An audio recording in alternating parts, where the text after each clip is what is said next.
Então vamos iniciar a nossa exposição. Nem desejo que seja uma exposição longa, né, cansativa, mas também desejo trazer aqui um pouco de, pelo menos um nível razoável de detalhes em relação àquilo que nós iremos expor, né? Até porque, na verdade, para nossa felicidade, conseguimos estar realizando esse evento num dia muito importante, um dia importante para o nosso país, de uma maneira geral, pouco celebrado, né? Um dia importante para o nosso país, um dia importante, mais importante ainda para a nossa região, para a região nordeste do Brasil, que é o Dia Nacional da Caatinga, né? O Dia Nacional do Bioma Caatinga, né? Então tivemos essa ideia, né? Vínhamos trabalhando na construção desse livro, na elaboração desse livro, e aí nos calhou, o universo elementar nos colocou essa possibilidade de estar realizando o lançamento do livro justamente num dia tão especial, né? Naturalmente nós pesquisamos algumas datas e justamente essa data foi a mais interessante que nós observamos, tendo em vista que o trabalho em si, o livro em si, tudo tem a ver com o bioma Caatinga, se não diretamente ou muito especificamente, mas muito tem a ver com a região onde o bioma Caatinga se insere, que é a região do semiárido brasileiro. Então hoje, 28 de abril, se celebra o Dia Nacional da Caatinga e nós vamos falar um pouquinho sobre o bioma inicialmente, e aí nós vamos começando a afunilar as nossas discussões até chegar no ponto principal, né, ou no ponto mais específico, melhor dizendo, que é as informações a respeito desse nosso livro que está sendo lançado hoje, tá? Só a título de informação, já trazendo uma boa informação para todos vocês, esse livro ele é um livro digital, né, conhecido como e-book, né? É um livro digital, a disponibilização dele, inclusive, é gratuita, né? Será gratuita. Inclusive, hoje, de antemão, todos aqui os presentes já sairão daqui da nossa cerimônia, né, de lançamento do livro, com acesso a ele, né? No final da nossa exposição, eu vou passar o endereço para que todos assim possam acessar e de antemão já ter conhecimento sobre as informações que nós trazemos no livro. Bem, me apresentando um pouco, meu nome é Bruno Cleiton, eu sou geógrafo, sou formado pela Universidade Federal do Rio Grande do Norte, pelo Departamento de Geografia da UFRN, né? Me formei no ano de 2000, ingressei em 2003, me formei no ano de 2007, né? Sou especialista em Educação Ambiental e Geografia do Semiárido, formado pelo IFRN, né, Campus Central, mestre em Desenvolvimento e Meio Ambiente, onde realizei o meu mestrado no Programa Regional de Desenvolvimento e Meio Ambiente, da UFRN, né, um programa que ele, inclusive, funciona em rede, com várias instituições participantes no Nordeste do nosso país.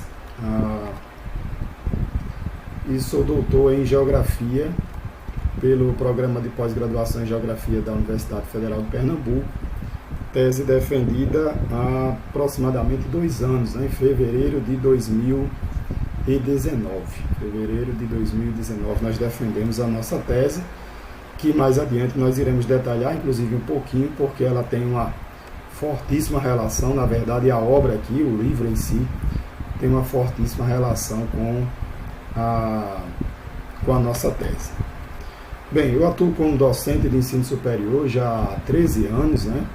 Desde o ano de 2008 nós ingressamos nessa carreira que particularmente me encanta, me estimula muito a trabalhar, tenho muita satisfação em trabalhar com o ensino superior, não só com o ensino superior, com a educação em linhas gerais. Nós trabalhamos com a educação básica também há bastante tempo, aproximadamente 10 anos, e no ensino superior há 13 anos, onde o nosso caminhar ele foi sempre muito diverso, né? Sempre muito plural. Nós atuamos em muitos cursos da área de engenharia, cursos da área de ciências de ciências humanas, cursos da área de gestão de negócios, até cursos da área da saúde. Nós já atuamos na iniciativa pública e privada principalmente, né, em várias instituições aqui do nosso estado. Atualmente, inclusive, eu sou professor do Centro Universitário Maurício de Nassau, da Uninassau aqui em Natal. Sou professor, inclusive, também da Rede Estadual de Educação do Estado, possuo 2 vínculos, né, com professor efetivo, e atuamos, além da área de ensino, como revisor, como avaliador, ou parecerista, como queiram, em 4 revistas ou periódicos científicos, né?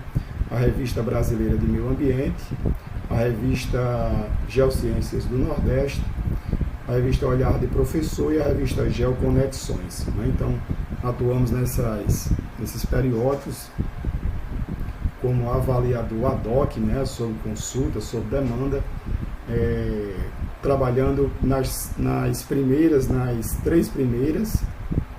deixa-me ver, nas 2 primeiras e na última, na área de geografia, na área de ciências ambientais, na área de climatologia, enfim, em linhas gerais na área de geociências, e na revista Olhar de Professor, que nós ingressamos recentemente. Somos revisores especificamente da parte de tecnologias educacionais, especialmente com TEDx, né, Tecnologias Digitais da Informação e Comunicação.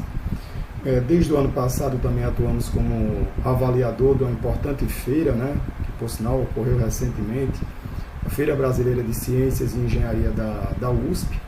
É um trabalho também muito dignificante, porque se nós trabalhamos com a ciência, um pouco de ciência mais avançada lá no ensino superior, na pós-graduação, em laboratórios de pesquisa, nada mais interessante do que, inclusive, trabalhar com ciência já com aquilo que é produzido na educação básica, especialmente no ensino médio, né? Então, essa feira realmente nos trouxe uma grande satisfação em termos de atuação, porque a gente começa a ver o quanto que de ciência no Brasil se pratica, mesmo em vários momentos e realidades com condições significativamente adversas, e mesmo assim nós temos trabalhos maravilhosos, e essa feira da USP ela é muito, muito interessante. Em termos de pesquisa, nós produzimos, né, produzimos conhecimento já há mais de uma década, em linhas gerais nessas áreas, né, como os nossos alunos sabem, e aqui temos vários.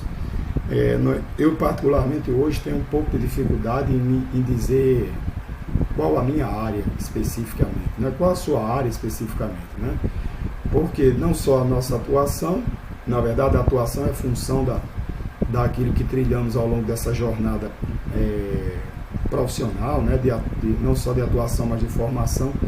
Nossa jornada de formação é muito plural, né, então sempre foi muito plural.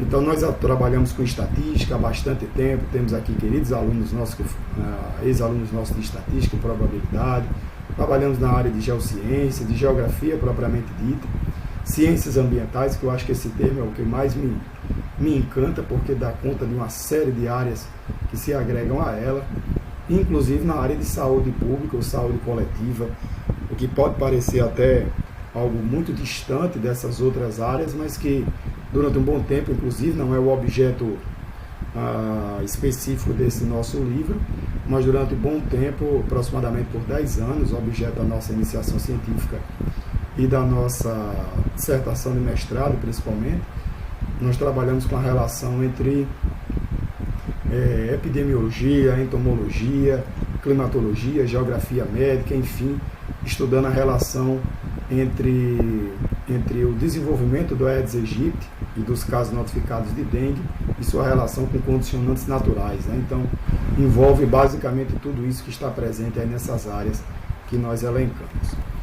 Então, em termos de pesquisa, em linhas gerais, produção de conhecimento, basicamente nós estamos relacionados a essas áreas. Atuamos também recentemente de uma forma individual e também fazemos parte de um grupo, né, de um coletivo chamado Ciência Brasileira de Qualidade, coletivo esse que está presente em várias redes sociais, nas principais redes sociais, Instagram, Facebook, Twitter, Hoje conta no Instagram com aproximadamente 150 mil seguidores, né? 148 mil, quase 150 mil seguidores, que é um outro trabalho que nos dá muita satisfação. Semanalmente temos aqui inclusive uma colega, pelo menos, não sei se já entrou mais algum outro colega, mas alguns colegas desse coletivo, que tem um trabalho muito digno também de divulgação da ciência brasileira, da ciência feita por brasileiros, né? Seja no nosso território, seja fora do nosso território. Por sinal, recomendo a conta no Instagram ou em outra rede social.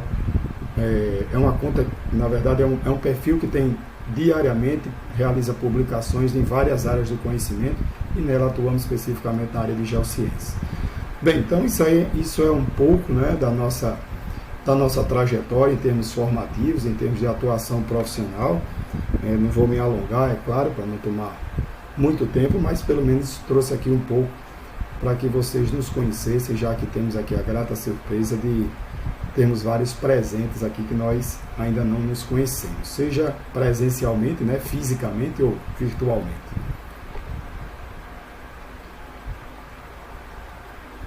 Bem, o dia 28 de abril, como eu disse, celebra o Dia Nacional da Caatinga, né?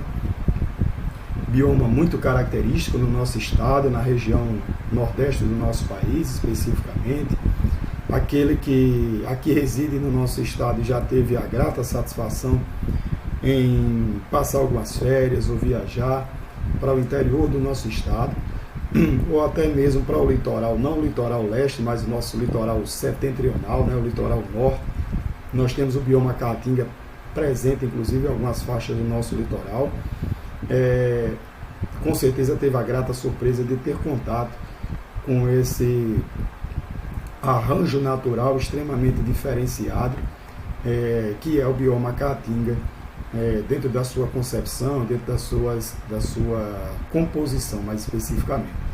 Então, dada a importância do bioma, nós temos que no dia 20 de agosto de 2003 foi oficializada, né, por meio do decreto federal, Dia Nacional da Caatinga. E a partir daí passou-se a ser comemorado no dia 28 de abril, o dia do bioma, de um bioma que tem uma característica muito importante, como eu direi mais adiante, que ele é um bioma único do nosso país, né?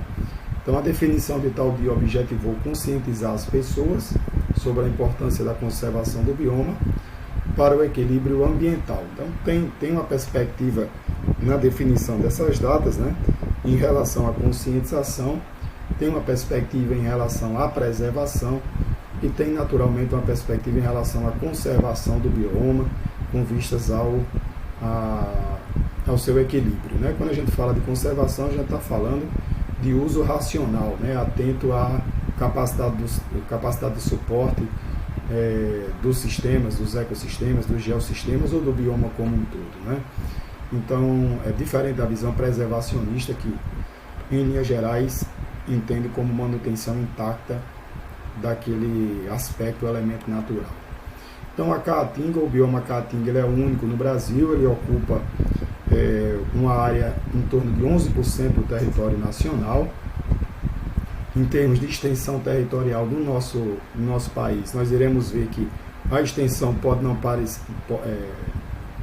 parecer extremamente significativa, mas quando nós dermos um olhar mais específico para o quanto que ela representa para a nossa região, especialmente para a região Nordeste, especialmente para o estado do Rio Grande do Norte, nós iremos ver que a representatividade se torna muito maior do que essa apresentada em termos nacionais, né?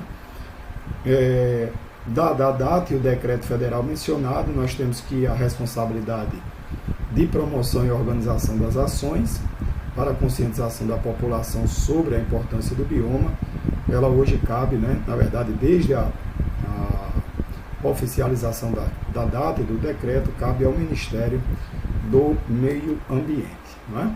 Então, algumas informações em linhas gerais em relação ao Dia Nacional da Caatinga. Como eu disse anteriormente, em termos de abrangência territorial no nosso país, o bioma Caatinga corresponde a aproximadamente 11%, mas quando nós damos um olhar mais específico para a nossa região, para a região nordeste do país, nós temos que essa representatividade, como mencionado, se torna bem mais significativa, né? Aqui nós temos nesse mapa, né, mapa da Embrapa semiárido, nós temos a representação do bioma, né, na região Nordeste, e temos, além da região Nordeste aqui, representada numa área com tom colorido em destaque, né, a parte norte de Minas. Parte norte dessa de Minas, que naturalmente não faz parte da região Nordeste do país, mas integra não só a área de atuação do bioma Caatinga, como também dessa área em destaque em vermelho, que nós já chamamos a atenção nela aqui, vamos falar muito dela ao longo dessa nossa exposição, chamada de região semiárida brasileira. Então, o bioma Caatinga, ele está assentado, né, na região semiárida brasileira. Região semiárida brasileira essa que engloba vários estados da região Nordeste do Brasil, mais parte do estado de Minas Gerais, né? Inclusive, o bioma Caatinga também engloba todos os estados da região Nordeste do nosso país e a porção porção norte do território de Minas Gerais. Então, nessa figura aqui ao lado, nesse mapa ao lado, nós temos aqui em destaque, ou pelo menos queremos destacar aqui a definição, a delimitação da região semiárida brasileira. Mais adiante eu vou esclarecer melhor o significado dessa expressão, e destacar aqui a área de abrangência do bioma Caatinga dentro dessa região e dentro da região Nordeste do país. Um outro dado importante a respeito do bioma Caatinga é que nele residem 20 milhões de brasileiros, né? 20 milhões de brasileiros, dos 211 aproximadamente que nós temos hoje no nosso país, significa dizer que aproximadamente 9,5% da população brasileira reside no bioma Caatinga, ou aproximadamente 1 a cada 11 brasileiros reside no bioma Caatinga, né? Por sinal, mais adiante nós vamos estar apresentando um pouquinho outra representação cartográfica, né? Mas já chama a atenção desde já. Prova que o nosso povo, o povo nordestino, o povo, na verdade, do semiárido brasileiro, que engloba aí a parte norte de Minas, é um povo bastante resistente e é uma das áreas, inclusive, mais povoadas e adensadas do mundo com tais características, né? Então, são 20 milhões de pessoas, população essa maior do que muitos e muitos países, inclusive. Durante muito tempo, o bioma Caatinga, inclusive, ele foi tido, né, como uma área pobre, a região estava inserido numa região pobre do ponto de vista de diversidade biológica, né, ou biodiversidade, como mais comumente se concebe essa expressão. Mas de algumas décadas para cá, como fruto inclusive de várias pesquisas incentivadas e realizadas, muitas descobertas em termos de número de espécies foram realizadas, e cada vez mais nós desmistificamos essa concepção de que o bioma Caatinga é um bioma pobre do ponto de vista de diversidade biológica ou do ponto de vista de biodiversidade, né? Aqui eu trago alguns dados recentes, né, do ICEBio, que apontam 3.200 espécies catalogadas de plantas, 371 de peixes, 244 de répteis, 98 de anfíbios e 183 de mamíferos, além de 548 espécies de aves, né, o que demonstra um nível de riqueza biológica bastante significativo. E que, não resta dúvida, certamente há de ser ampliada por novos estudos e novas pesquisas, tão logo tenhamos, inclusive, um quadro mais favorável para a realização dessas pesquisas no nosso país, né?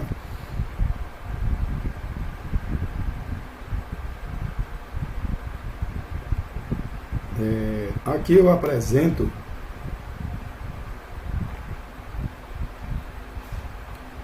só um minutinho, só um instante. O compartilhamento de tela ele está ocorrendo aqui Agora que eu estou visualizando na minha tela aqui do celular, não está aparecendo. Deixa eu ver.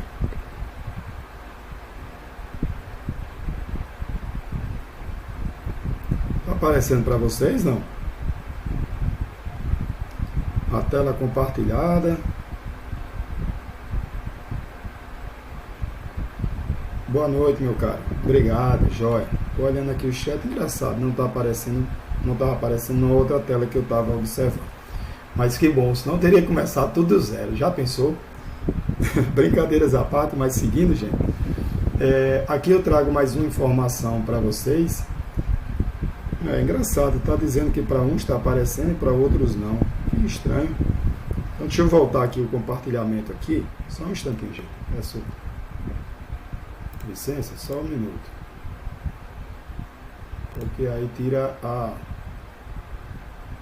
retomar a apresentação. Aqui está dizendo que está aparecendo. Deixa eu ver. Parar de compartilhar.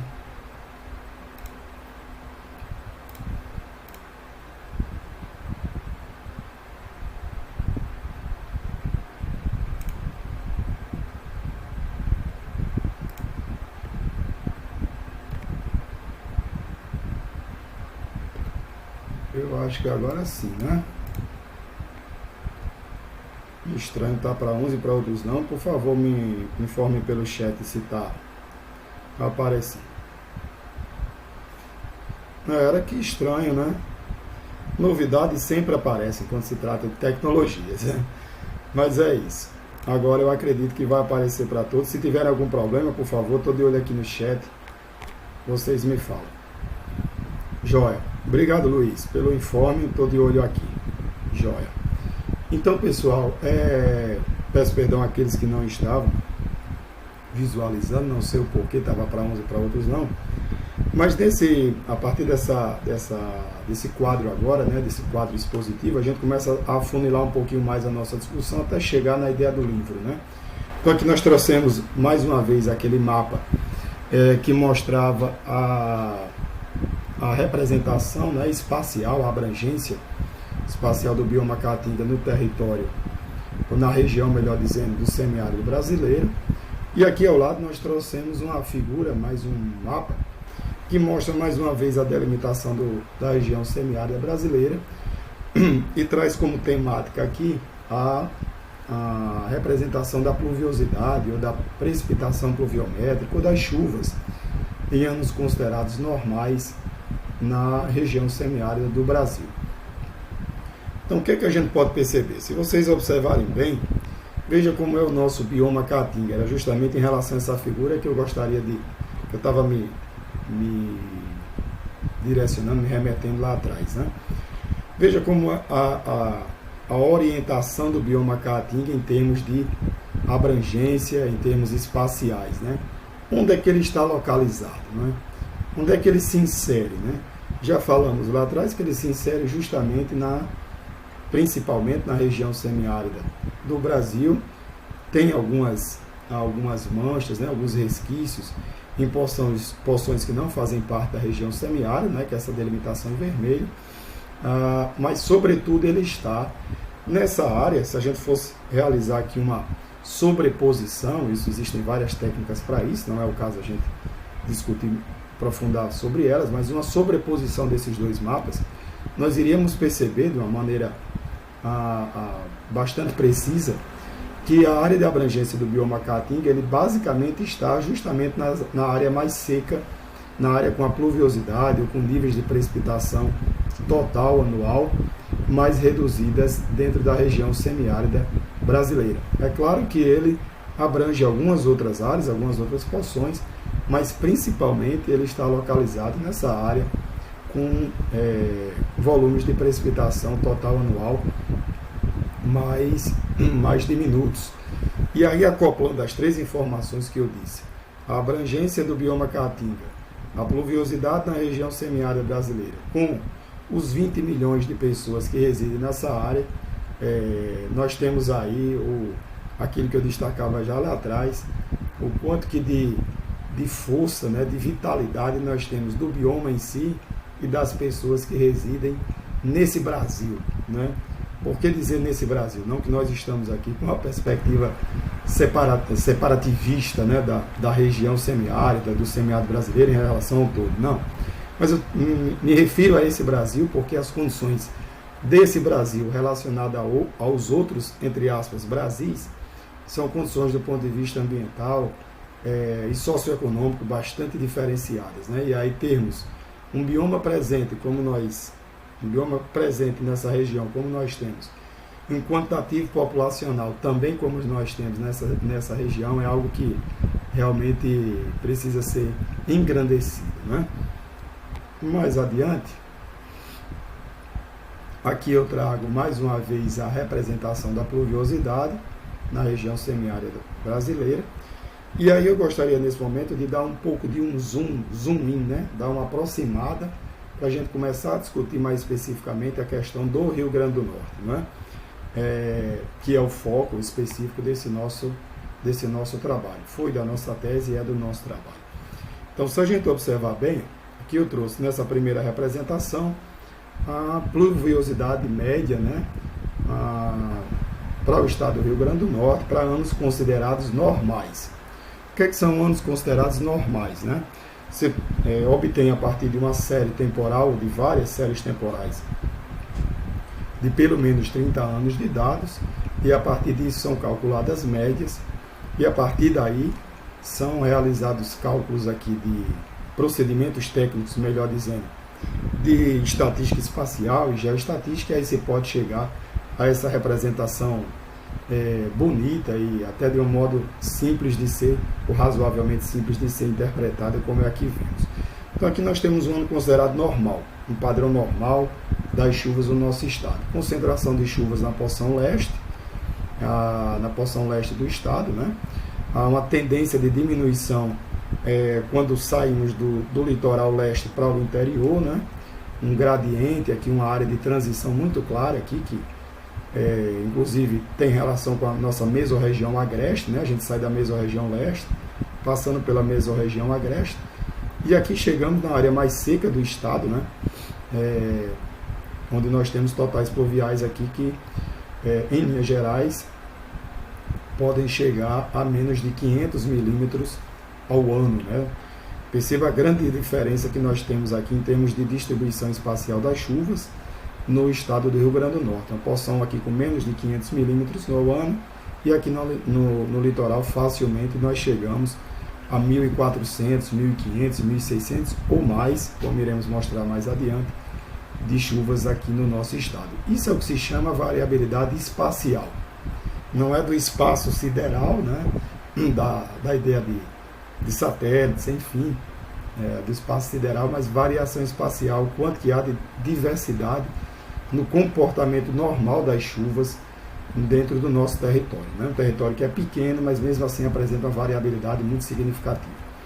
Isso para anos normais. Para anos excepcionais secos, né? Aqui nós dividimos em anos secos e muito secos. Nós temos uma configuração não diferente em termos de distribuição espacial. A mesorregião leste permanece sendo aquela onde mais chove, né? A parte central permanece sendo aquela com totais pluviais mais reduzidos, né? Existe uma especificidade aqui nessa região, mesorregião oeste, aqui na conhecida tromba do elefante, né? Dadas características especialmente orográficas, né? Do relevo de sistemas diferentes ou com intensidade também diferenciada que atuam nessa área, produzindo mais chuvas. E aqui nós trouxemos dois outros mapas para anos chuvosos, né? Então, o que eu gostaria de trazer aqui com essas representações é o quanto que variam, que as coisas variam normalmente, né? Quanto que elas normalmente variam, quanto que é de variabilidade natural. A gente fala de variabilidade, é um conceito bem diferente de mudança. No nosso idioma, no nosso querido idioma, variabilidade, variação e mudança, elas guardam consigo grande proximidade em muitos casos. Mas em termos climatológicos, a distinção ela é bem significativa. Variação diz respeito a algo que é implícito àquele tipo climático ou àqueles tipos climáticos. E no caso, a mudança diz respeito a uma alteração do quadro natural desse tipo climático. Então, é uma outra realidade que, por sinal, nós não iremos tratar aqui nessa apresentação. Então, ainda dentro da realidade de variação espacial. Anos normais, essa área aqui central, não sei se dá para ver, principalmente quem está acompanhando pelo celular, smartphone. Nós temos aqui totais pluviais em torno de 460 milímetros, né, nessa área. Aqui no extremo mais seco, aqui nós temos essa isolinha aqui, né, essa isolieta, né, que é uma linha que une pontos com chuvas, com comportamento de chuvas semelhantes, né, em torno de 330 ao ano, em anos muito secos. Por outro lado, em anos chuvosos, nós temos aqui nessa mesma área central aqui, podendo alcançar totais pluviais superiores a 900 milímetros. Então, normal nessa área mais seca, superior a 400 em anos normais.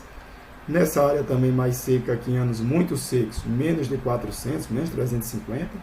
Em anos considerados chuvosos, por exemplo, aqui nós podemos superar 900 milímetros. Veja o quanto que existe de variação em termos de pluviosidade no nosso estado, né? No estado do Rio Grande do Norte, um estado territorialmente pequeno, mas do ponto de vista natural que apresenta todo esse comportamento complexo em termos de distribuição espacial das chuvas, tá?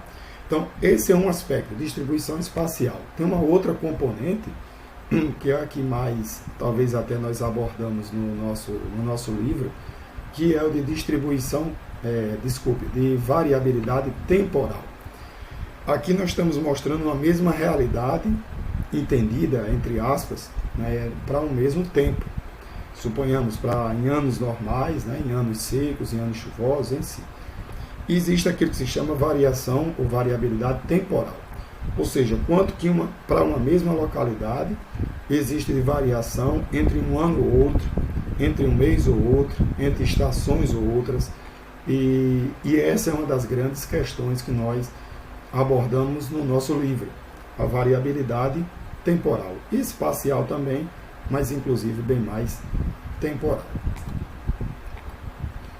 Finalizando esse momento aqui de análise da pluviosidade no Rio Grande do Norte, nós trazemos aqui algumas informações sobre essa região, que é que nós vamos agora, a partir de agora, tratar muito sobre ela, que é a região do semiárido brasileiro, né? Viemos falando mais superficialmente e agora a gente vai detalhar um pouquinho mais. A região semiárida brasileira, ela surgiu substituindo, em substituição, né, a concepção que se tinha anteriormente, uma concepção inclusive legal, né, do ponto de vista jurídico, né, relacionada ao polígono das secas, né. Os colegas mais antigos aqui presentes certamente já ouviram, ou até os mais jovens também, essa expressão polígono das secas, que não é uma expressão hoje mais usual, né. Hoje se trabalha muito mais com essa concepção de região semiárida brasileira. E por que se mudou essa concepção? Se mudou porque, na verdade, os elementos para se caracterizar essa área, essa região, como uma região importante do ponto de vista de atenção, inclusive do poder público, os elementos que nortearam essa atenção, né, deixou de ser pura e simplesmente as chuvas, a precipitação pluviométrica, como era no caso da definição do polígono das secas. Hoje se considera 3 elementos, se considera, além da precipitação inferior a 800 milímetros ao ano, se considera também o índice de aridez, né? Índice de aridez até 0,5, e considera-se também um risco de seca superior a 60%. Então, para que um município, aqui nós temos cada polígonozinho desse, cada pequena representação que nós temos aqui delimitada nessa área aqui na cor laranja ou verde, significa um município, né? um município, uma cidade. Então, para que um município ele seja enquadrado nessa região semiárida do Brasil, ele precisa hoje, né, comprovar ao menos um desses 3 elementos. Ou que que o total pluvial, numa série temporal de 30 anos dele, é inferior a 800 milímetros, né? Que o índice de seca, o índice de aridez dele, é de até 0,5, ou que o risco de seca dele é superior a 60%. Então, isso gerou algum conflito, né? Principalmente nos anos 2000, especialmente 2010, em relação à inserção desses municípios nessa região. E se vocês observarem, eu gosto muito da discussão, nossos alunos sabem das discussões, sempre fazendo pontes entre áreas, não é? E na verdade, quando a gente discute pluviosidade, nesse caso aqui está fazendo essa discussão em termos de distribuição de chuvas, a gente não pode perder de vista a discussão do ponto de vista político, a discussão do ponto de vista legal, a discussão do ponto de vista de políticas públicas, de gestão pública. Porque se eu estou falando de uma região delimitada e que consequentemente possui, quando o município se enquadra nela, mais atenção por parte da iniciativa pública, né, do poder público, especialmente federal, significa dizer que nós estamos falando também de um aporte maior de recursos financeiros destinados a esses municípios. Então, durante algum tempo, e de certo modo, se, entre aspas, banalizou um pouco da concepção que se tinha para enquadramento da região. Por quê? Porque, naturalmente, o município que se enquadra dentro da região semiárida brasileira, ele tende a aportar mais recursos financeiros. Então, a coisa ganhou uma conotação política muito forte, especialmente na segunda metade dos anos 2000, especialmente dos anos 2010. Né? Então, nós saímos, inclusive, de um contingente inicial de 1.133 municípios enquadrados nessa região semiárida, para atualmente, aqui inclusive nesse mapa é mostrado o limite inicial, né? essa linha tracejada azul, e vocês vejam quantos municípios, né, passaram a se inserir com o passar do tempo. Essa linha de 2000, esses municípios em verde, são municípios que já se inseriram em 2017. Tá? Então, hoje nós temos 1.262 municípios enquadrados na região do semiárido brasileiro, o que corresponde a aproximadamente 23% do total de municípios do Brasil. No Brasil nós temos 5.570 municípios, né? E desses 1.262 eles pertencem à região semiárida brasileira. Isso é muito pouco. Quando a gente fala em números absolutos assim, nós temos dificuldades em entender, geralmente temos um pouco mais de dificuldades em entender. Mas isso representa em torno de 23% do total de municípios, ou seja, a cada 4 municípios, um município brasileiro hoje está inserido nessa região do semiárido brasileiro. Ou seja, é bastante coisa, né? Tem um número bem significativo de municípios inseridos nessa região aqui que nós estamos apontando. Certo? Bem, e no caso do Rio Grande do Norte? Passei aqui. E no caso do Rio Grande do Norte? Bem, o Rio Grande do Norte é um caso bem específico quando se fala de região do semiárido brasileiro, pura e simplesmente de semiárido brasileiro. Porque nós hoje, com essas novas classificações, nós temos, do total de 167 municípios, 147 municípios do nosso estado fazem parte do semiárido brasileiro. Tirando essa bordazinha aqui, por isso que eu deixei essa figura, essa borda da porção leste, onde pluviosidade, consequentemente os aspectos relacionados à aridez, aspectos relacionados ao risco de seca, elas são muito mais minimizados, inclusive na própria figura aqui acima é apresentado também. Todos os outros municípios do nosso estado fazem parte da região semiárida brasileira. São 147, repito, de 167, o que corresponde a aproximadamente 88% dos municípios do nosso estado. Ou seja, é um número muito, muito significativo. Se a gente for olhar proporcionalmente, a cada 10 municípios do nosso estado, praticamente 9 pertencem a essa região. Tirando a parte mais, a porção leste, né, como eu havia mencionado, todos os outros se inserem nessa região. Sejam eles da mesorregião agreste, central, oeste, inclusive municípios da mesorregião leste, né, recentemente inseridos, também nós temos. Né? Então, 9 aproximadamente a cada 10 municípios do nosso estado pertence à região do semiárido brasileiro. E o que isso representa em termos de Brasil? Nós temos o segundo maior contingente, proporcionalmente, de municípios, só estando atrás do Ceará, como vocês podem ver aqui, né? Em termos de quantitativo e números absolutos, o maior é a Bahia, mas em termos proporcionais, o maior é o Ceará e o segundo é o Rio Grande do Norte. E qual a importância disso? O que é que isso tem de relevância, de importância em linhas gerais? Isso mostra que realmente precisamos ter, em termos de gestão pública, políticas públicas, uma grande atenção ao comportamento da pluviosidade e dentre os outros elementos que compõem o clima do semiárido do nosso estado, do estado do Rio Grande do Norte, né? Haja vista que uma série de aspectos consequentes são ocasionados por esse comportamento.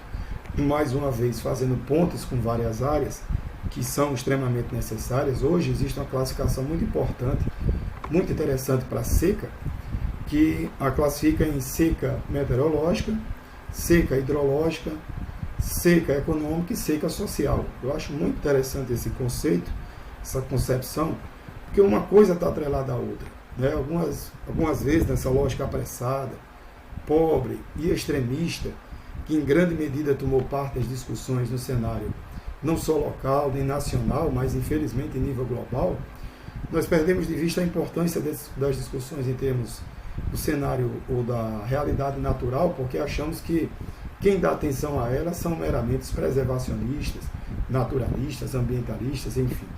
Mas, na verdade, isso traz consequências diretas aos aspectos relacionados, por exemplo, abastecimento de água, né? Ou seja, a composição dos nossos reservatórios, ou seja, o aspecto hidrológico, traz, por consequência disso, relações com as várias atividades econômicas desenvolvidas no Estado, principalmente a agricultura, e especialmente também a pecuária, mas não só essas, setor industrial, setor de comércio e serviços também, e traz desdobramentos também para os aspectos sociais, é claro, relacionados a, por exemplo, emprego e renda.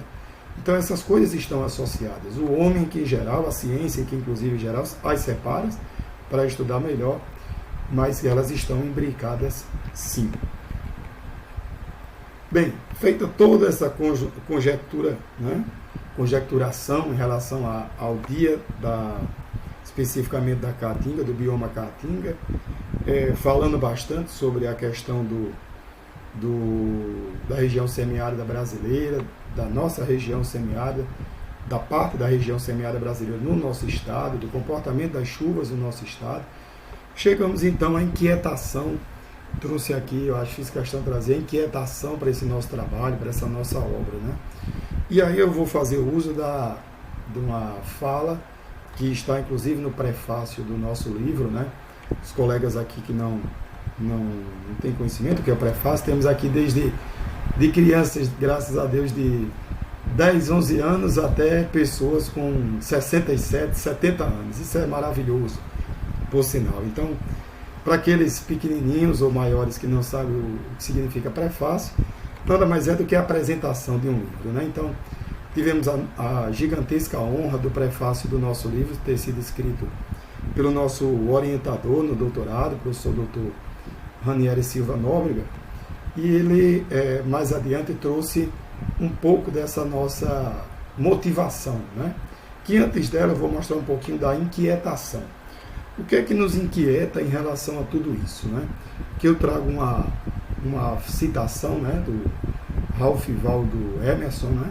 Por sinal foi a epígrafe da nossa tese, que diz: quanto aos métodos pode haver 1 milhão, mas os princípios são poucos. O homem que compreende princípios pode selecionar com sucesso seus próprios métodos. O homem que tenta métodos ignorando princípios certamente terá problemas. E aí nossos alunos, amigos, aqueles mais próximos, são obrigados, entre aspas, ou são companheiros de grandes reflexões filosóficas, e sabe que essas questões são de nossa profunda preocupação, não só tecnicamente, mas também do ponto de vista do cotidiano, né? E da relação que isso tem com todas as áreas da vida. Então, foi de uma grande preocupação para a gente, uma grande inquietação para esse livro,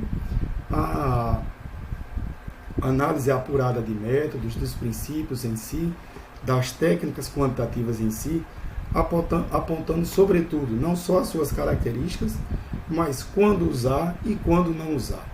Acredito que se não há um grande ineditismo no nosso livro, e desde já asseguro que não existe um grande ineditismo em vários aspectos do nosso livro, mas eu acredito que essa abordagem possa ter algum elemento novo em se tratando de discutir os métodos e as técnicas, apresentando quais são as suas potencialidades e quais são as suas limitações, né?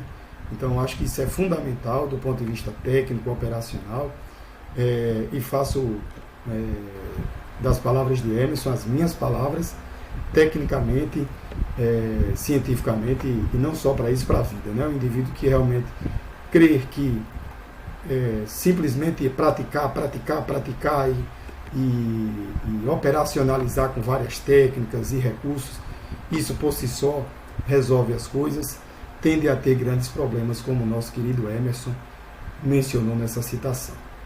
E aí sim, trazendo a motivação do nosso trabalho e a mensagem que o professor Ranieri Nóbrega trouxe no nosso prefácio, ele diz: o professor Dr. Bruno Cleito conseguiu escrever esta obra com uma preocupação evidente ao longo de todos os capítulos, replicar conhecimento. E aí nós grifamos essa passagem aí do replicar conhecimento. E de fato eu acho que o professor Ranieri, nos conhecendo ao longo desses 5 anos de tese, né, 5 anos de doutorado, e conhecendo a obra minuciosamente, não resta dúvida que não poderia deixar de ser tão feliz nas suas palavras, e eu acho que essa expressão que nós destacamos realmente é aquilo que nós temos de mais objetivo com esse nosso livro, né? Replicar conhecimento, né? Prover ao indivíduo, ao leitor, ao usuário, a ideia é essa, de que ele tenha capacidade de, em contato com o livro, especialmente com as técnicas, que ele possa aplicá-las tranquilamente no seu dia a dia, seja elas em relação ao comportamento das chuvas ou de qualquer um outro elemento climático, ou as diversas áreas que essas técnicas quantitativas elas são úteis, inclusive na literatura tem várias aplicações, né? As técnicas aqui, mais adiante eu vou detalhar um pouquinho, elas são técnicas bem básicas, bastante simples, que podem ser aplicadas, sem dúvida alguma, digo isso contundentemente, em qualquer área do conhecimento, né? Inclusive um dos capítulos, eu acho que fornece bases para isso. Então a nossa ideia central, a nossa grande motivação com o livro foi justamente essa, de replicar conhecimento. O objetivo mais geral desse livro foi de apresentar o processo de construção da região semiárida brasileira, do ponto de vista histórico-legal. Não há um grande aprofundamento histórico, existem referências bem mais ricas do que a nossa, inclusive nesse aspecto. Mas no capítulo 1, que eu vou daqui a pouco mostrar um pouquinho para vocês, nós trazemos essa construção histórica e essas bases legais que nortearam a delimitação do semiárido brasileiro e, consequentemente, norte rio-grandense. Sua caracterização climática e, sobretudo, discutir e aplicar técnicas quantitativas clássicas para análise do período chuvoso do semiárido potiguar. Então, esse é o grande objetivo geral desse nosso livro, dessa nossa obra. Bem, quais as bases que nós tivemos para a elaboração desse nosso livro, né? O livro ele não sintetiza o conjunto de trabalhos, de formações, de experiências que tivemos ao longo da nossa trajetória, né, profissional, mas ele traz um pouco daquilo que nós desenvolvemos na nossa tese de doutorado, né? Tese essa, como nós dissemos lá atrás, que foi desenvolvida, né? O curso de doutorado foi desenvolvido no programa de pós-graduação em Geografia da UFPR, né? Lá na nossa querida Recife, em Pernambuco. Então, o livro ele traz vários elementos, uma parte daquilo que nós produzimos na nossa tese e que, inclusive, tese essa defendida em 2019, né? E que, inclusive, nós tivemos a grata felicidade, né, de ter várias publicações associadas aos resultados obtidos por meio dessa tese, né? publicações em congressos nacionais e internacionais, em formato de artigo completo, capítulo de livro, e também em revistas científicas. A base do livro, basicamente, se dá desses 4 artigos, inclusive, que nós publicamos nessa revista, que possui uma circulação nacional e internacional, né, também. Então, a base fundamental, em termos de trabalhos, de pesquisa, está relacionada à nossa tese e está relacionada a esses trabalhos que nós desenvolvemos e que aqui vimos a possibilidade de conjugar esses trabalhos num livro e assim oferecer para o leitor, acredito, algo mais, de uma leitura mais, não só mais prática, né? Uma leitura um pouco mais aprofundada do que inclusive no artigo, que tende a ser mais sintetizado. Então essas são as nossas bases. Bem, o livro está organizado em 3 capítulos, né? O primeiro capítulo tem como título O Semiárido Brasileiro e Norte Rio-Grandense. O segundo, Métodos e Técnicas Quantitativas. E o terceiro, Diagnósticos Multifacetados sobre o comportamento do período chuvoso no semiárido do Rio Grande do Norte. Esse terceiro aí parece o termo uma coisa extremamente difícil, mas na verdade esses diagnósticos multifacetados nada mais são do que vários diagnósticos que nós realizamos, frutos de várias análises realizadas a partir da aplicação de várias técnicas trazidas no livro. Então, o livro está organizado em 3 capítulos, cada capítulo apresenta 3 subcapítulos, né? E aí nós temos a seguinte distribuição. No primeiro capítulo, como eu disse, nós tratamos sobre o semiárido brasileiro e norte rio-grandense. No primeiro momento, no seu primeiro subcapítulo, falamos sobre a evolução e configuração atual, que é aquele aspecto histórico e legal para a constituição da região semiárida brasileira. No segundo capítulo, que acredito ser também relevante, nós aqui já damos uma perspectiva mais climatológica, trazendo aqui modelos de classificação climática, discutindo inclusive um pouquinho sobre potencialidades e limitações da modelagem climática, da concepção de classificação climática, que nada mais são do que modelos matemáticos e que obrigatoriamente tem grandes limitações do ponto de vista de representatividade. E no último subcapítulo nós falamos sobre os sistemas atmosféricos atuantes sobre o semiárido brasileiro e norte rio-grandense, principalmente os sistemas produtores de chuva.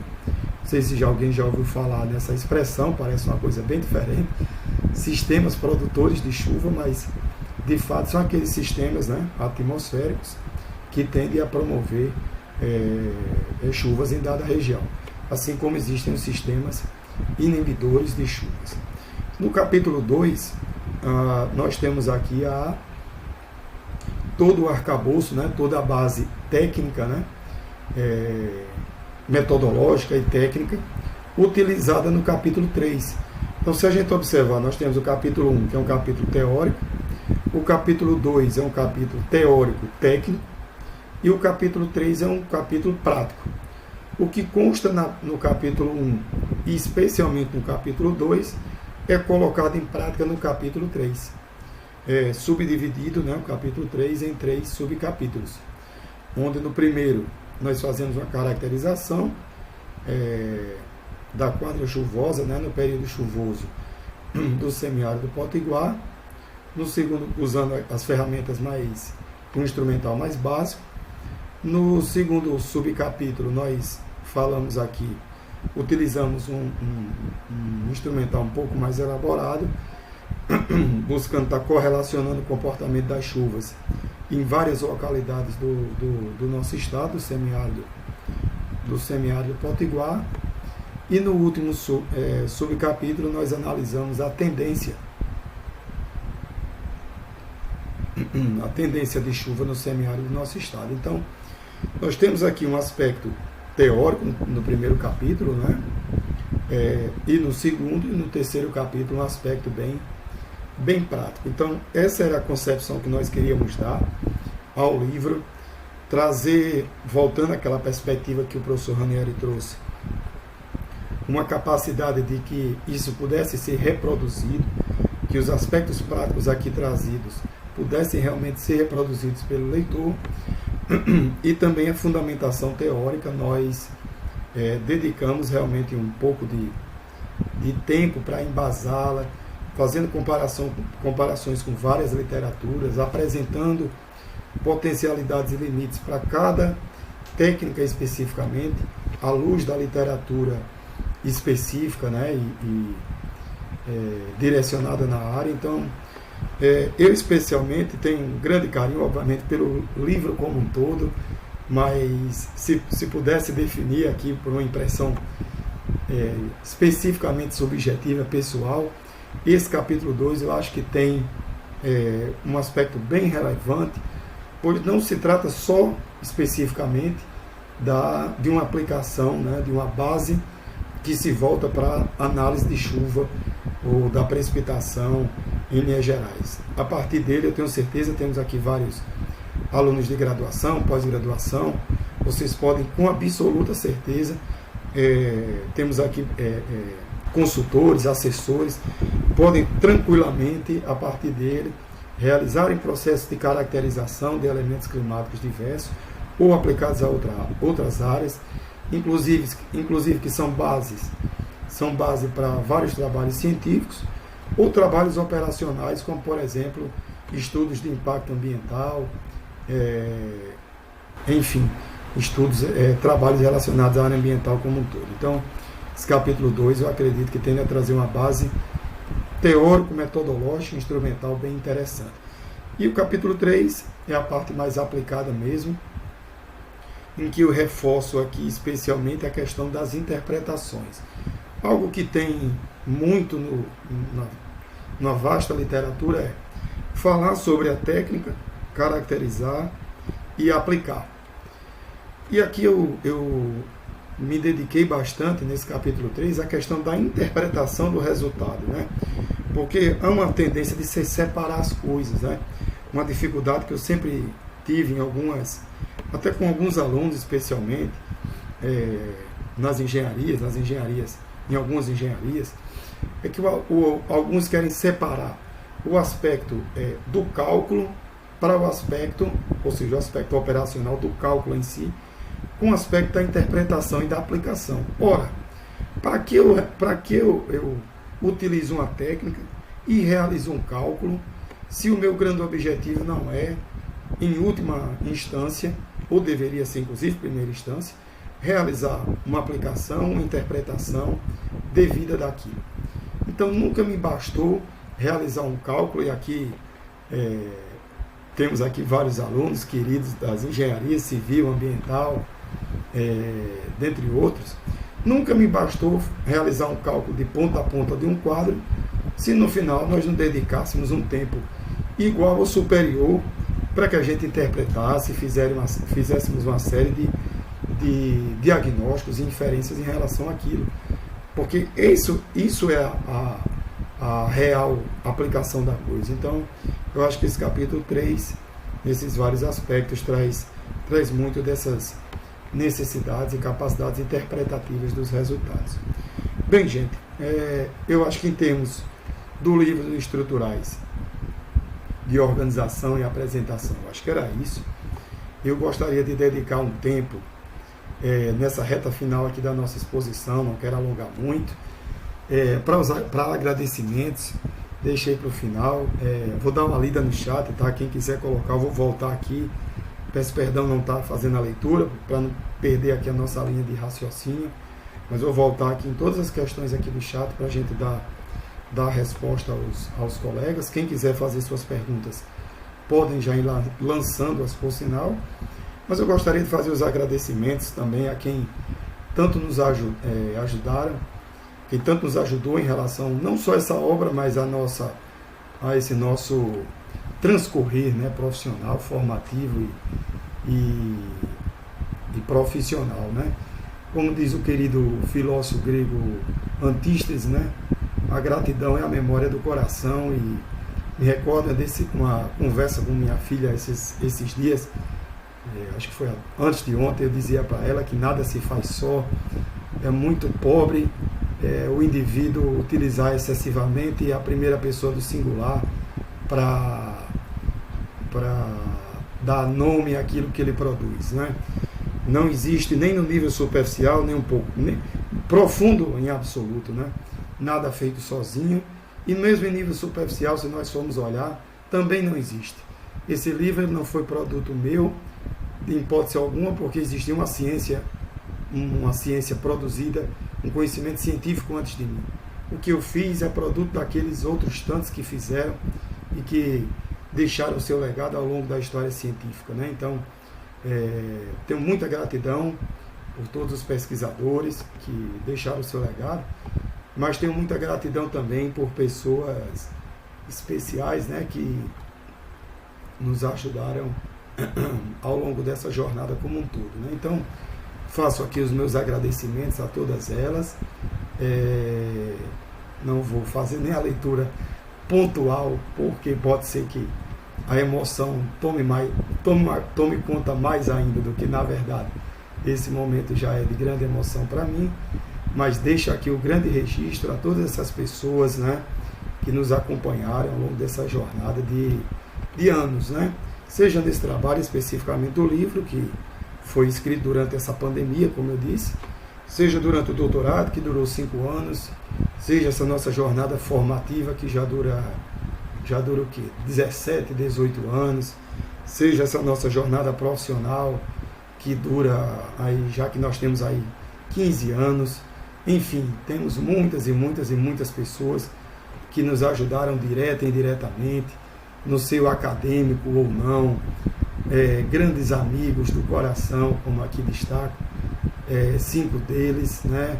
Familiares queridos como filha, mãe, meus queridos sobrinhos que inclusive aqui estão, minha irmã, meu cunhado, orientadores como o professor Fernando, uma pessoa que eu tenho uma grande gratidão por abrir uma porta para mim na ciência, né?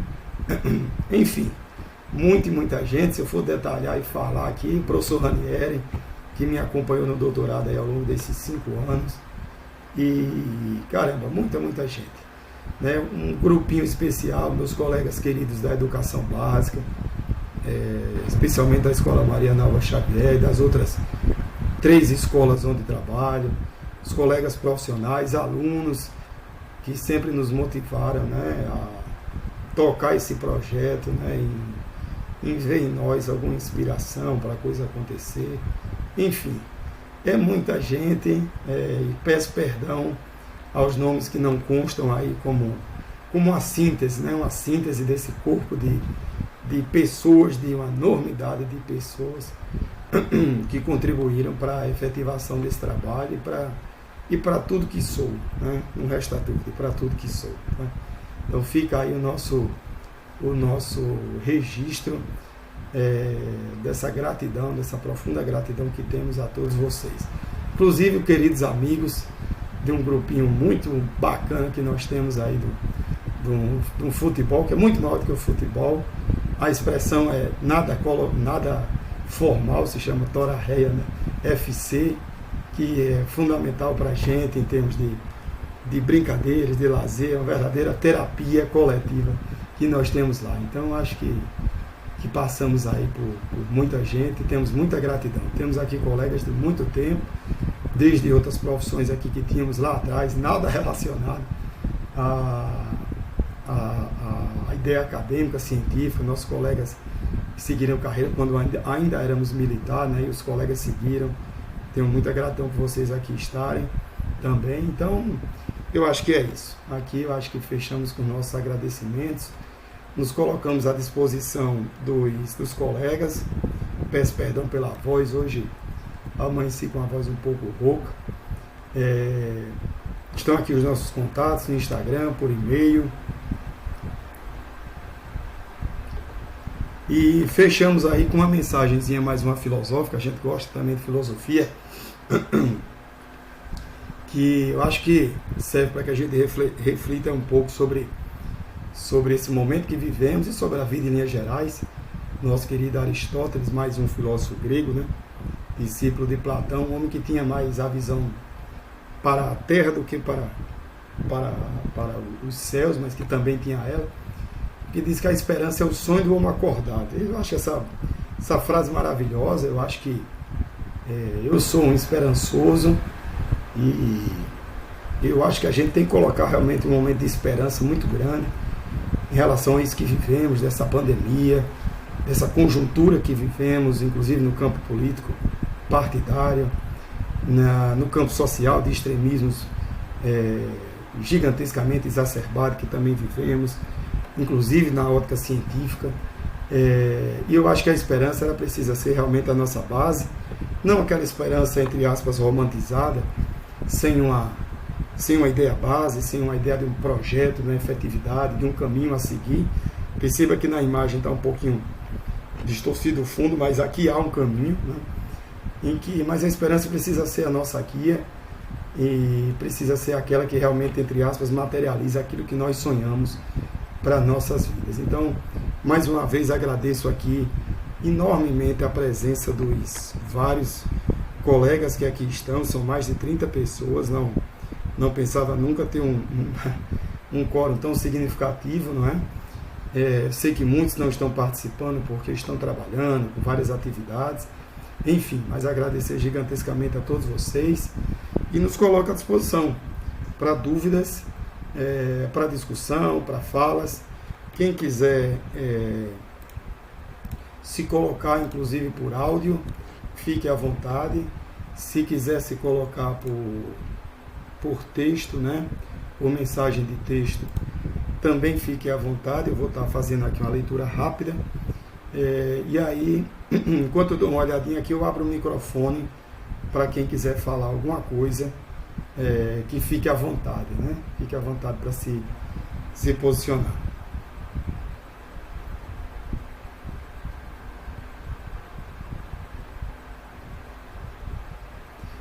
Grande Arthur, fique à vontade, meu irmão.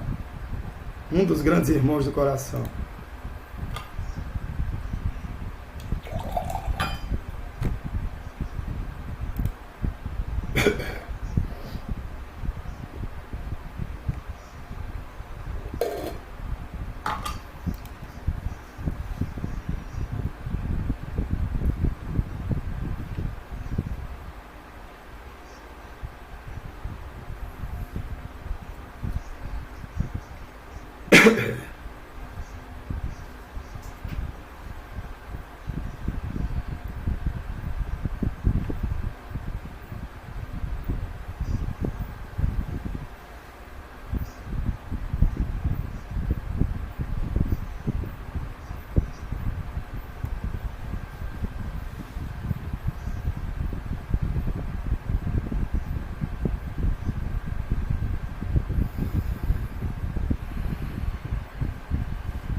É por isso que a gente não dá para convidar, tá vendo?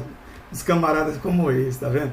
Nos coloca numa posição que é difícil controlar as emoções, tá vendo? Mas brincadeiras à parte, meu irmão, grande Arthur, é uma das figuras humanas maravilhosas que a gente conhece na vida, né? E que Deus nos colocou.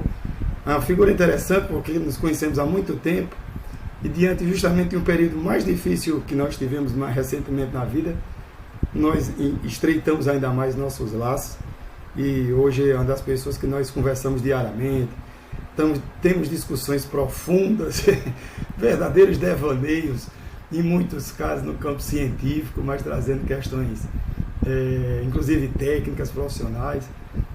Arthur é administrador, é economista, é mestre em economia, um homem extremamente atuante e tenho muito orgulho da sua amizade e agradeço muito as palavras, meu irmão.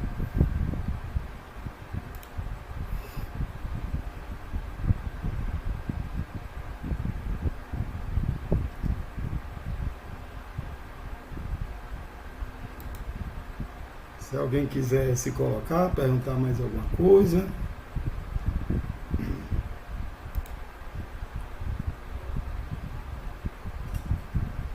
Eu vou então lendo aqui os comentários, né? Comentários de parabenização, né? Do nosso amigo Arthur, inicialmente, lá atrás. Alguns estavam falando da tela, peço perdão não ter visto antes, o compartilhamento da tela que não estava aparecendo. Nossa querida Mônica, obrigado pela sua presença. Minha querida filha, Clara Beatriz. Sim, por sinal, passei batido no livro, Clara Beatriz. Vou dizer, viu, minha filha, é função de pai essa também. Teve, além de compartilhar das nossas questões, né, diárias da nossa vida, né, teve um papel fundamental nesse livro, que ela tem profunda habilidade produção textual, e foi além do revisor do nosso livro, né, da editora do livro, foi uma revisora, foi a nossa grande revisora textual desse livro, com grandes apontamentos, inclusive apontamentos para que eu estudasse mais, e me deve, por sinal, ela uma aula, né, minha querida, minha filha, te amo, viu? Nosso querido Josenildo, grande Josenildo, né, marcando presença, muito obrigado, meu irmão. Deixou uma mensagem aqui: eu estou muito feliz por sua conquista em publicar seu livro em uma área que bastante lhe define. Que Deus continue abençoando em sua vida e carreira. Sei que a luta é imensa, mas que quando estamos fazendo o que gostamos, se torna prazeroso. Ainda vou comprar seu livro para lembrar de nossas prosas, nó cego. Essa expressão nó cego, eu sei que tem muitos aqui que não me conhecem, mas muitos devem estar rindo nesse momento. É um vício de linguagem, né, que eu consegui me domar na educação básica, porque na educação básica a gente lida até com crianças, adolescentes, né, faixa etária menor. Consegui me domar esse vício de linguagem, mas no ensino superior eu tenho muito esse vício de chamar os alunos de nó cegos, porque o número de alunos era bem grande, eu terminei criando esse vício. Então os alunos também me chamam de nó cego e eu os chamo de nó cego, né? Tem os nó cegos que são de fato nó cegos, aqueles trabalhosos, mas tem os nó cegos que são aqueles bacanas mesmo, aqueles que se destacam bem e são bem estudiosos, né? Então, muito obrigado, grande Josenildo, tenho um profundo carinho por você. E a grande questão é que você colocou aqui em comprar. Eu vou já disponibilizar o livro, meu amigo. Você sabe que eu sou um grande incentivador para que o indivíduo compre livro. Sempre estava postando livro lá, gente, vamos ler livro, vamos ler, pelo amor de Deus. Pois sempre atrelei a formação, a leitura. Os nossos alunos sabem disso. Não existe bom profissional que atua no mercado se não estão em boa leitura. Essa ideia de prática excessiva, todos sabem que eu sou um contundente crítico dela, somente por ela, né? Essa ideia de prática pela prática, vamos praticar, prática sem teoria. Teoria não é uma coisa solta, alienígena, vindo de Marte ou de qualquer outro planeta. Teoria nada mais é do que a sistematização de uma prática. Ela não nasce do nada e nem tem serventia só para ocupar lugar em livros. Nada mais é do que a sistematização de algo que foi pensado, idealizado, praticado, validado e assim reconhecido pela ciência. Então é preciso ler, e eu vou com muito prazer lhe dar o livro, o grande Josenildo, assim como eu vou dar para todos aqui os presentes. Grande Eric, meu grande amigo aí da época da Naval, a época do fuzileiro naval, época duríssima. Fizemos a nossa graduação sobre essa peleja. Graças a Deus é uma época de muitos ensinamentos também. Acho que muitos nem sabem, né? Que a gente nem costuma dizer muito essas coisas, mas hoje estamos dizendo, tem muita gente aqui. Grande José. Eita, agora tem José Érico, eu não sei se é José ou se é Érico, mas eu acho que eu vi os dois por aqui. Clara Beatriz, minha filha. Opa, professor Ranieri, muito me honra a sua presença, não tinham visto aqui ainda.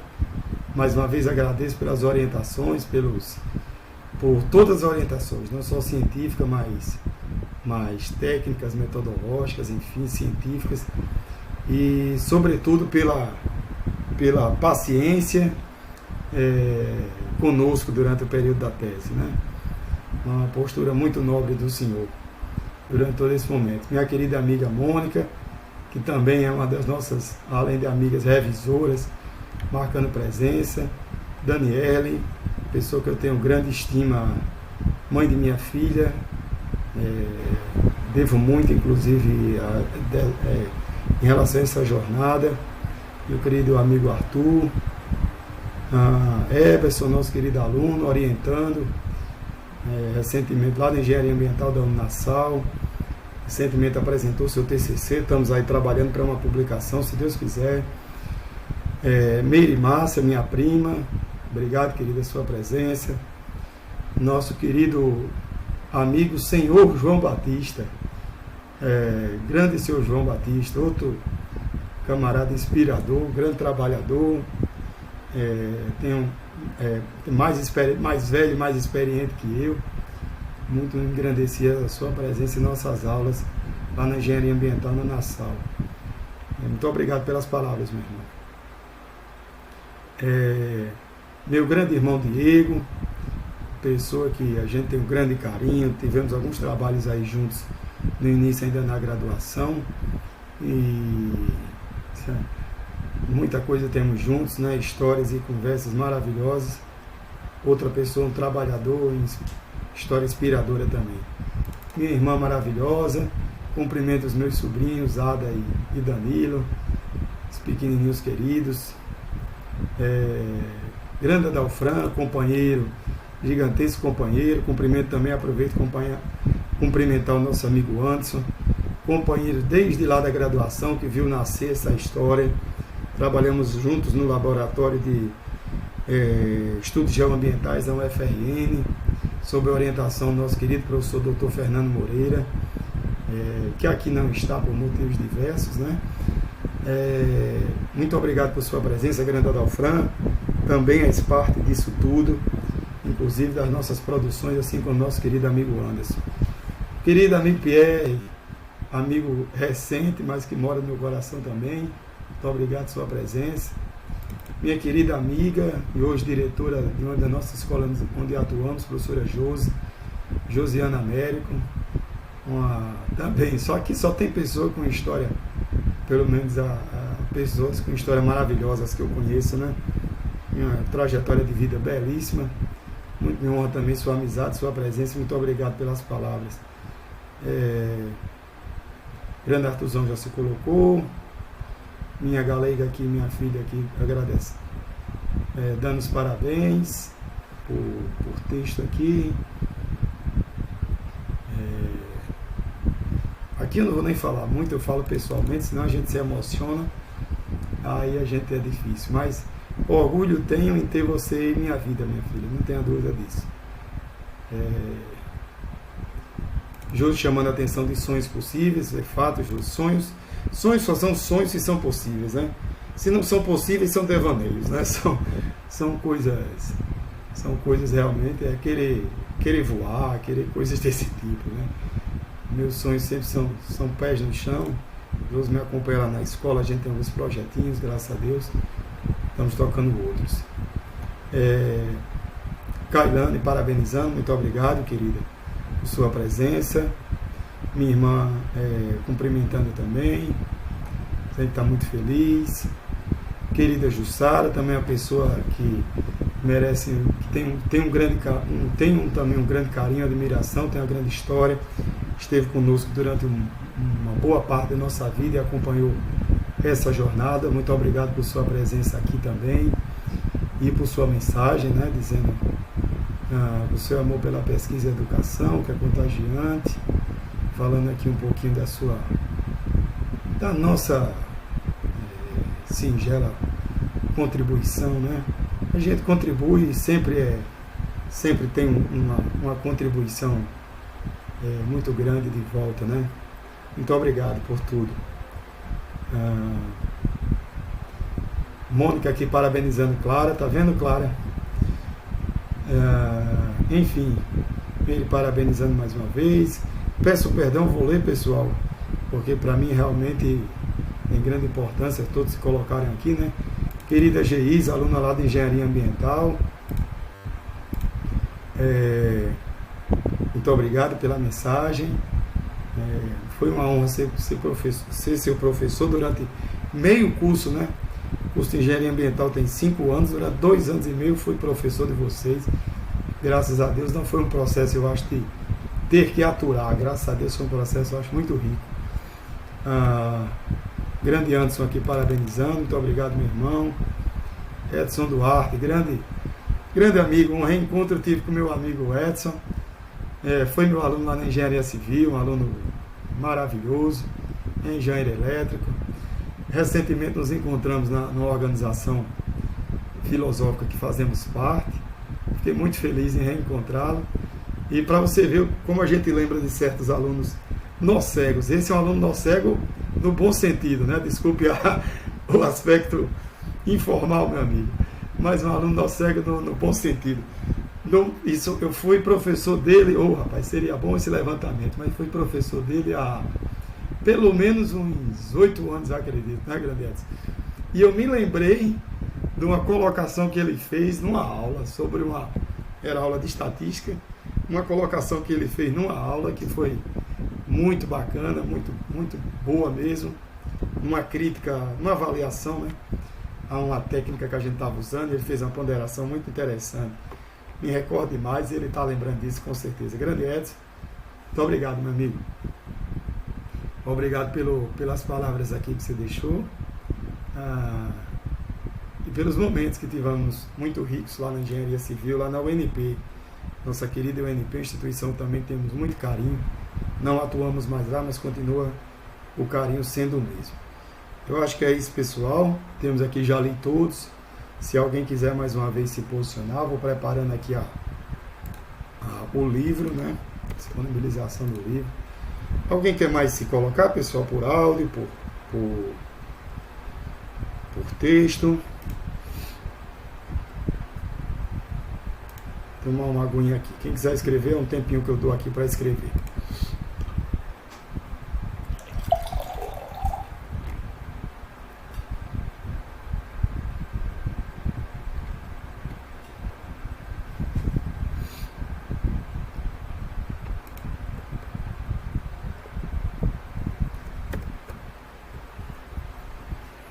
O professor Ranieri deixou mais uma mensagem aqui. Grande professor Ranieri, estou muito orgulhoso do seu trabalho, de suas conquistas, parabéns. Muito obrigado, professor. Eu que só tenho a lhe agradecer imensamente, como eu disse, por tudo que vivemos, mesmo à distância, né? Eu fiz o doutorado trabalhando. As pessoas me perguntam sobre essas histórias, eu sei dizer, mas não sei explicar como as coisas se davam, né? Obra realmente do divino, né? Do elementar, do glorioso, de Deus, do universo. O nome cada um dá o seu, né? Mas o importante é que, na verdade, no fundo é um só. Eu fiz o doutorado trabalhando no Estado, na UNP, né? Com várias turmas, e estudando na UFPE. Então eu ia e voltava, as 2 vezes por semana. Ia no domingo, voltava na segunda, assistia aula lá, voltava, ministrava aula aqui, ia de madrugada na quinta, voltava, enfim. E graças a Deus assim foi durante o período. E o professor Ranieri era muito interessante, que a gente, no campo físico a gente não se via tanto, no campo virtual a gente se comunicava sempre, mas o alinhamento sempre permanecia em um profundo respeito, né? Se tinha um pelo outro, e graças a Deus isso foi mantido. Muito obrigado, professor.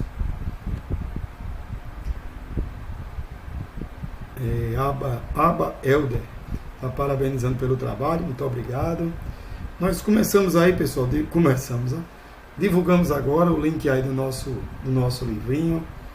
É um prazer estar divulgando para vocês. Temos colegas aqui, certamente da UERN. Não pedi, né, para os colegas fazerem isso, mas houve uma divulgação lá na UERN também. Uma querida amiga, colega, professora Larissa, professora de lá da Geografia, do curso de Geografia da UERN, fez essa divulgação nas suas redes sociais. Certamente temos colegas aqui de várias instituições, tem colegas da SEMAR, da UNP, da Uninasal, do Estado, enfim. Então temos aí o nosso livrinho já divulgado, tá? Deixa eu ver se o compartilhamento tá ok. Se alguém não estiver conseguindo abrir, por favor, informe no chat para que a gente possa estar verificando se está tendo algum problema. Pelo menos aqui para mim, eu estou clicando no link e estou conseguindo visualizar. Peço que algum dos colegas presentes me informe se está aparecendo, por favor, para todos, se está disponível, se abriu normalmente.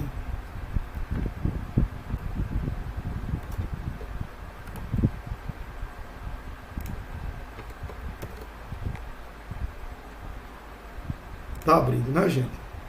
Que bom. Joia. Então, pessoal, eu acho que é isso. Eu não queria me alongar tanto. Eu acho que essa cerimônia, né, em parte formal, em parte um pouquinho informal. Temos aí 1h30 aproximadamente. Acho que era o tempo que eu planejei, né?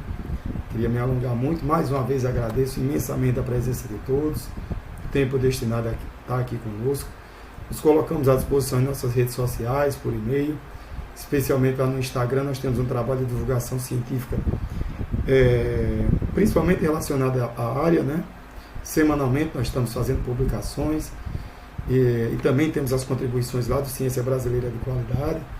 Então podem entrar em contato conosco lá pelo Instagram, por e-mail. A gente pode estar trocando figurinhas, informações, conhecimentos, que é assim que se faz ciência, é assim que se faz relações sociais, efetivamente, né? Que eu acho que é isso que nosso amigo Arthur... Eu disse que um dia ia dizer o seu nome verdadeiro, viu, Arthur? O nome dele é Arthurzão, verdadeiramente. Nosso querido amigo Arthurzão se posicionou e a verdade dos fatos é: ciência se faz, relações sociais se faz assim, né? Com interação, né? E não com cerceamento de informação e com essa lógica de se fechar dentro de laboratórios e se fechar para a informação e para o conhecimento, né? Então, muito obrigado a todos, mais uma vez. Uma ótima noite, uma ótima semana a todos vocês, ok? Se alguém tiver algum problema, pode mandar e-mail para a gente em relação ao livro, que a gente pode estar cedendo sem problema algum. Ok, gente? Muito obrigado, uma boa noite, até a próxima, se Deus quiser.